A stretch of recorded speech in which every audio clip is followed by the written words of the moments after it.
Olá, atendendo a um pedido de vocês nos comentários, trago mais um vídeo sobre o James Bond, sobre o filme O Espião que Me Amava, The Spy Who Loved Me, de 1977. Ele traz de volta o ator Roger Moore no papel principal.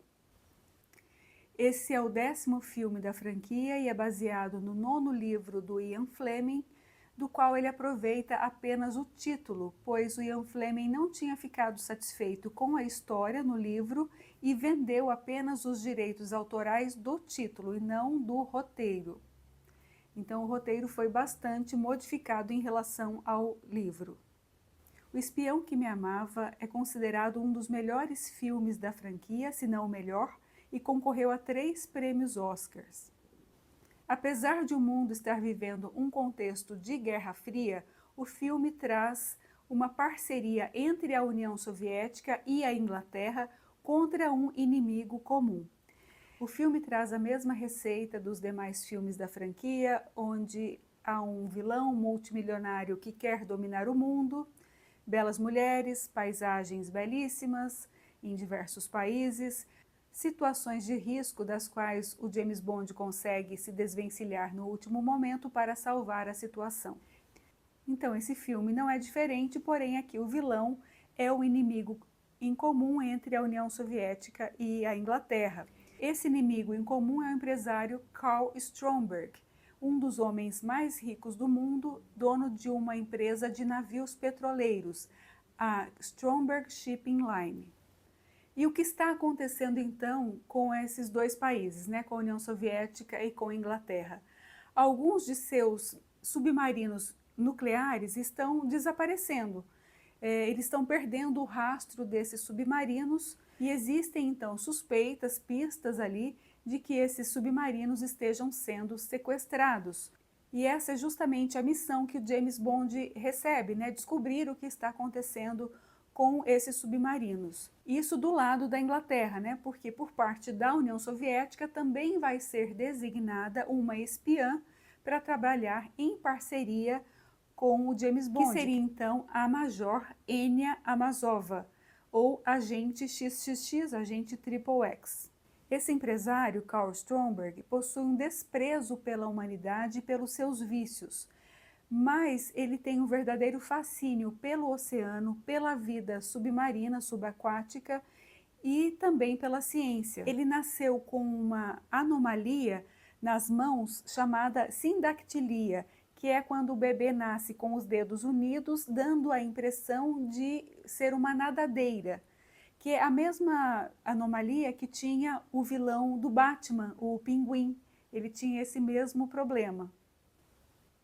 O Carl Stromberg vive numa luxuosa e tecnológica plataforma submarina que também pode submergir à superfície, que é a Atlantis. E o objetivo dele, então, é destruir a humanidade terrestre e criar uma nova sociedade submarina. E para atingir seus objetivos, ele quer, então, dar início a uma guerra nuclear. Por isso, então, ele está sequestrando esses submarinos nucleares através de um de seus navios petroleiros, o Liparos, que abre um compartimento na frente e engole, então, esses submarinos. Uma cena muito parecida ocorreu no filme de número 5, You Only Live Twice, porém no espaço, onde um foguete, então, uma nave espacial, ela engolia alguns satélites. Então aqui está acontecendo a mesma coisa, só que agora, em vez de satélites, são submarinos nucleares. O submarino russo se chama Potemkin, que faz uma alusão ao filme O Encoraçado Potemkin, sobre uma história real. O Encoraçado Potemkin trata-se de um navio e não de um submarino, na vida real, porém aqui faz essa menção, essa alusão a esse navio. E qual é então o plano do Stromberg? É fazer com que esses submarinos ataquem a nação oposta. Na verdade, ele quer usar o submarino russo para atacar a cidade de Nova York e o submarino inglês para atacar Moscou, fazendo com que as nações achem que estão sendo atacadas por seus adversários ali da Guerra Fria e dando início assim a uma guerra nuclear e que certamente destruiria toda a humanidade terrestre, né? Então, o filme começa com o James Bond numa missão na Áustria, onde ele encontrou algumas pistas sobre o rastro desses submarinos. E só que ali também os russos, né, a União Soviética também tinha enviado agentes para essa mesma missão. E tá isso antes de se formar essa parceria entre eles. O James Bond então consegue esses documentos e sai então numa fuga ali cinematográfica, né, numa das cenas mais memoráveis dos filmes do James Bond, onde ele é perseguido por espiões russos e tem ali um salto de esqui, depois ele desce de paraquedas, né, abre um paraquedas com a bandeira da Inglaterra, e nessa fuga ele acaba matando um dos espiões russos. Só que esse espião russo que ele matou, ele era o grande amor dessa agente, a Enya. E quando ela descobre que ele foi então morto nessas circunstâncias, ela decide se vingar, tá? E resolve então que vai atrás desse assassino do seu grande amor, né? A Major Enya é vivida pela atriz Barbara Bach, que futuramente viria a se tornar esposa do Beatle Ringo Starr. Logicamente que essa parceria, que na verdade também é uma certa rivalidade entre os dois agentes, vai resultar num tórrido romance entre os dois. Bom, o primeiro país para o qual a dupla viaja, né, atrás de pistas, é o Egito. Eles vão para a cidade do Cairo e depois para Luxor, onde um empresário, algum tipo de informante ali, tem essas informações sigilosas e está colocando em leilão essas informações, um microfilme com essas informações. Por quê? O Carl Stromberg tinha contratado 2 cientistas nucleares para desenvolver uma tecnologia, um sistema de rastreamento de submarinos.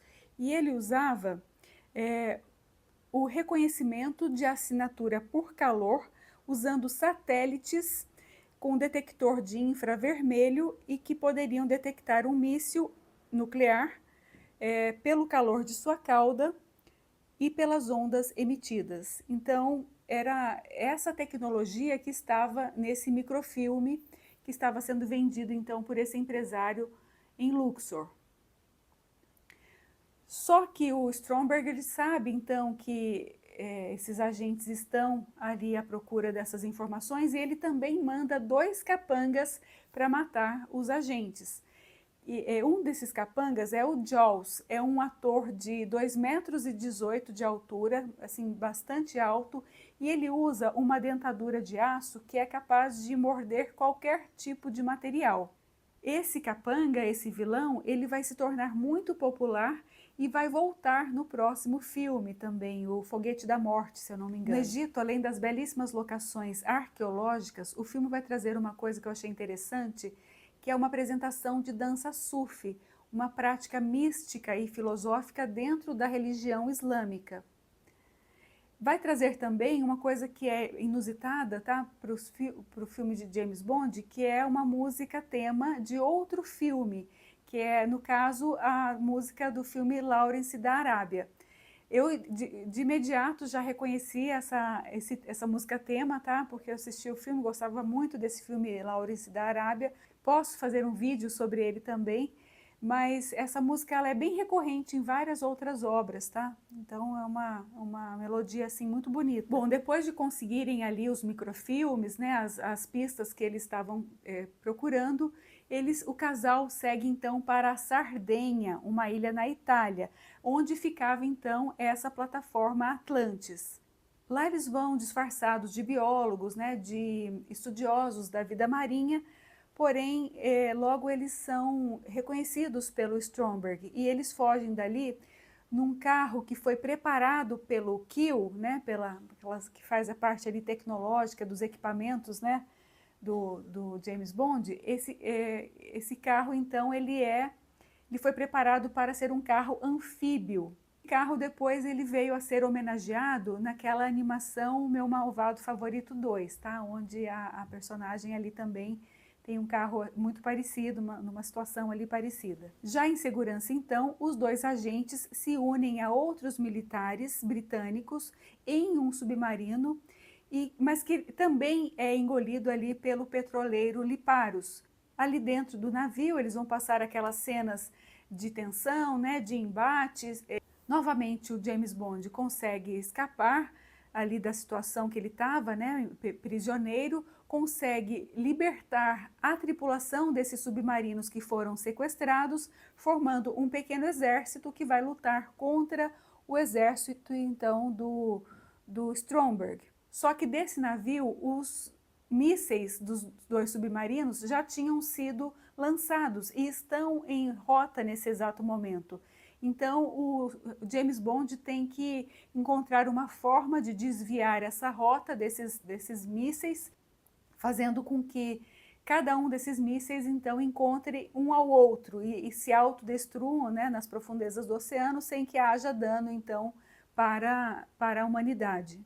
Nesse meio tempo, o Stromberg foge com a Enya para a sua plataforma. O James Bond também vai para essa plataforma, só que numa moto aquática, que seria então o wet bike, que viria a ser um protótipo do jet ski.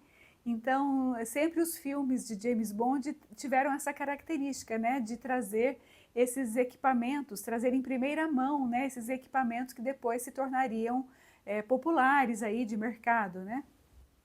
Ali na plataforma Atlantis, então, se dá o confronto final entre o James Bond e o Jaws.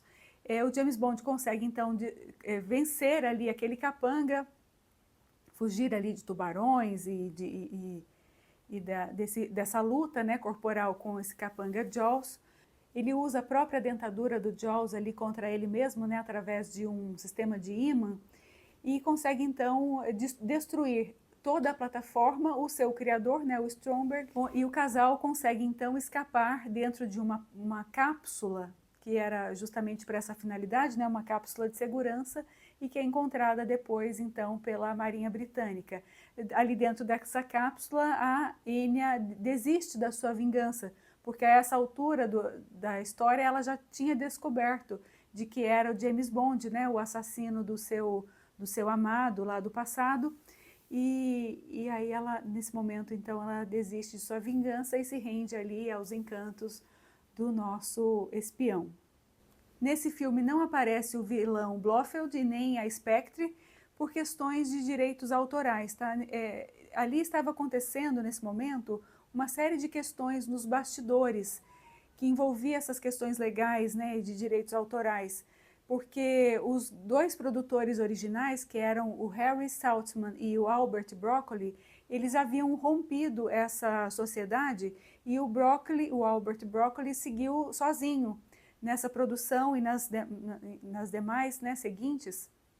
Então estava acontecendo uma série de questões legais, né, ali nos bastidores nesse momento. Mesmo assim, o filme foi um grande sucesso. Na trilha sonora, a música de abertura foi interpretada pela cantora Carly Simon. Era a música Nobody Does It Better, Ninguém Faz Melhor, e que foi indicada ao Oscar. Foram duas músicas de James Bond, dos filmes, né, de James Bond indicada ao Oscar. Uma delas foi essa e a outra foi Skyfall, interpretada pela cantora Adele. Bom, então sobre esse filme era isso. Se quiserem que eu faça mais vídeos sobre James Bond, é só deixar aqui nos comentários. Se gostaram, deixem o like, inscrevam-se no canal porque me ajuda bastante e até o próximo vídeo.